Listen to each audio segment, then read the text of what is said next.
The battle lines have been drawn. This is a declaration of war.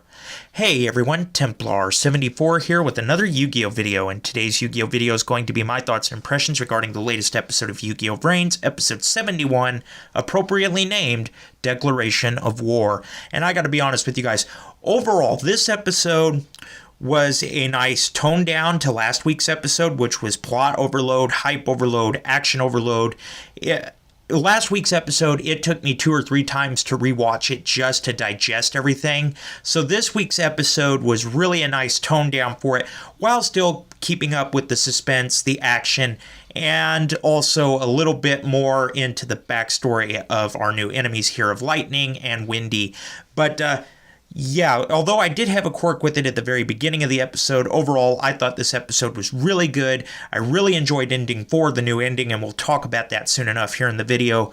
But with all of that being said, let's move on to the actual episode. So the episode begins with a recap of last week's episode, and this recap actually takes up the first 5 minutes of the episode. And this is my one quirk with this entire episode is, yes, I know that last week's episode was plot overload. There was a lot going on and a lot of action. And like I said earlier, it took me 2 or 3 times to watch it. I'm not entirely sure I like the idea of taking up the entire first 5 minutes of this week's episode just to go over that again. But I guess that's Yu-Gi-Oh VRAINS for you. They got a really bad habit of doing that. I really feel that those 5 minutes could have been spent better, but you know, maybe that's just me. So anyway, once you get past the recap into about 6 minutes into the episode, we move on to the actual episode, and we get a little bit more suspense here. Is Lightning? We learn that Lightning has captured Jin in a model of the way of what he wants to do to humanity. So basically, Lightning stealing Jin's consciousness and imprisoning it deep down is what he wants to do to all of humanity. This is the model. This is the template. And Revolver actually steps in, and although admits that this is an interesting way of doing it, we hear about the whole AI viewing humans as the enemy, and in turn, humans will view the AI as enemy thing again from Dr. Kogami. And Revolver, you know, that's the Knight of Hanoi's creed, is the AI wants to destroy humanity. So yeah, we get that philosophical debate there for the first part of the episode. And we also learned that Lightning did this to Jin in particular because Jin had unlimited potential like Playmaker, Soul Burner, and Lightning doesn't like that. Lightning doesn't like humans having unlimited potential, so this is what he did, and did this to Jin, before vowing that Revolver will pay for his high crimes of trying to destroy the Ignis. So Lightning is basically saying, this is what I want to do to all of humanity, including Revolver, and Revolver must pay for his high crimes of trying to destroy me and the other Ignises. And we also learn after this that Lightning created Judgment Arrows and destroyed Cyverse World in what he calls a reset. And the revelation that Lightning destroyed Cyverse World was a shock to everybody there. It was a shock to Flame, it was a shock to I, it was a shock to Playmaker and Soul Burner. But I think the big takeaway here was even Revolver and the Knights of Hanoi were surprised by this, because you even see looks at their faces, and they even look surprised and dumbfounded that Lightning would do this. And yeah, Lightning says, I did this to not destroy Cyverse World, but to reset it, to start over again, and declares that I and Flame, when they actually try to question him about this, are nothing more than error codes along with Aqua, because we also learn at this point that Lightning and Windy, although Windy is more cruel than Lightning, they share the same ideals, while humans, or coexistence, is the view shared with Aqua, I, and Flame, and inevitably Earth, because Earth will do whatever Aqua's done. So yeah, we pretty much have the battle lines here. It's going to be 4 Ignises against 2, because Aqua, although we haven't seen her yet, I, Flame, and eventually Earth all believe in coexistence with humans. Lightning and Windy, not so much. And that's when Lightning's attention turns back to Windy, and says that him and Windy tried to settle this peacefully with I and Flame, but now declares war on the humans before turning to Windy and says, Now, I must make sure that Windy survives because he's contaminated with a powerful virus. And we learned that that virus was created by Byra and Genome. And basically what this virus is doing is it's destroying the Ignis at the submolecular level. Pretty much in human terms, according to Dr. Genome, and quoting him, in human speak, it is literally destroying their DNA. Yeah, it was Genome. So yeah, DNA, not really a huge surprise that played a role in it. But anyway, it was Byra and Genome that created this virus that's infecting Windy. It's still destroying him, even though Lightning saved him from complete destruction there in the last week's episode. He's still being destroyed at the submolecular level, and Lightning knows that he's got to save Windy. So they take off to try to help Windy, and Playmaker and Soulburner, along with Eye and Flame, actually take off after Haru, Bowman, Jin, and Lightning and Windy to go after them.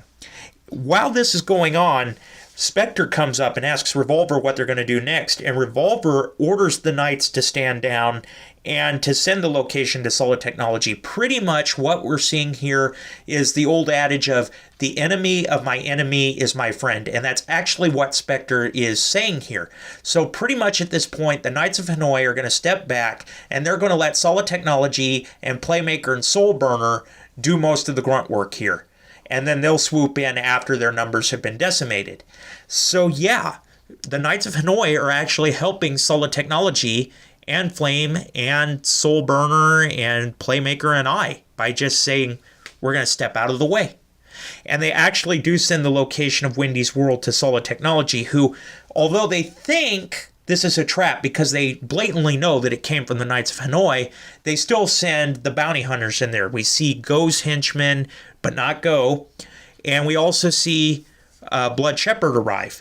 And when they arrive, this is one of those things where Lightning is like, we got to get rid of these guys. And he actually brings out his first generation AI, Lightning does. And those, of course, are Bit and Boot. And basically, he sicks his entire army of Bit and Boots on the Solid Technology bounty hunters, Blood Shepherd and Go's men, to get them out of the way, while they are going to contend with Soulburner and Flame and Playmaker and I. Well, not exactly them. We learn that Bowman actually comes up and tells Lightning, I will go after Playmaker. And Lightning says, okay, I approve of this, but if something happens to you because you're nearing your final form, you're nearing completion, but Bowman assures Lightning not to worry about it, and he goes off after Playmaker because he wants to show just how much he's grown and evolved. So, yeah, Bowman is going to confront Playmaker and I, along with Haru, while Soulburner and Flame continue to go after Jin and Lightning. So, yeah, sadly, I think I already know how this is going to turn out for Soulburner, but anyway, we turn back to Playmaker and Bowman, and we learn that Bowman is the Gen 3 of Lightning's AIs. We learn that Haru is Gen 2, and then, of course, Bit and Boot are Gen 1. So yeah, that's why Bit and Boot pretty much suck. Haru's okay, but Bowman is the one that Lightning is focusing on. This is Lightning's greatest achievement. And yeah, we also learn at this point that Lightning had modeled Bowman after I Am Playmaker. He wants this AI to have the unlimited potential that Playmaker has, that I has. This is going to be, and Bowman even says this about himself, so I'm talking in the third person, that he is the successor of the Ignises. This is what's going to happen when all the Ignis come together. And yeah, that's about where Bowman leaves that conversation, although I and Playmaker aren't exactly entirely sure what to make of that. But Playmaker does know one thing, that it's time to speed duel. Because no matter what, they're going to have to get through Bowman to get to Lightning. And before the speed duel actually begins, Bowman makes him a deal. Says, if you win this duel, Playmaker, you not only get I, you get me. If I win, I comes with me. So yeah, Bowman loses this duel. He's pretty much belonged to Playmaker, but we know that's really not going to happen. And I really don't know how to feel about that duel coming up, because on an off topic, whenever the Ignis is mentioned and the Ignis is up for stakes, Playmaker usually always wins. But I don't know if that's going to turn out true this time, because this is pretty much going to be the duel that decides whether Lightning's plan is going to succeed or if there is still hope for coexistence. So I think with those being the stakes, it's pretty obvious Playmaker will win, but that's just me. So yeah, getting off of that little subject, that little detour, the episode concludes with the speed duel between Bowman and Playmaker getting underway, and that's where the episode leaves off. So that was the episode, but before I wrap up this discussion, I do want to take a few minutes to talk about the new Vrains ending that we got, Ending 4, that just began this week. And I gotta say, I actually love this ending.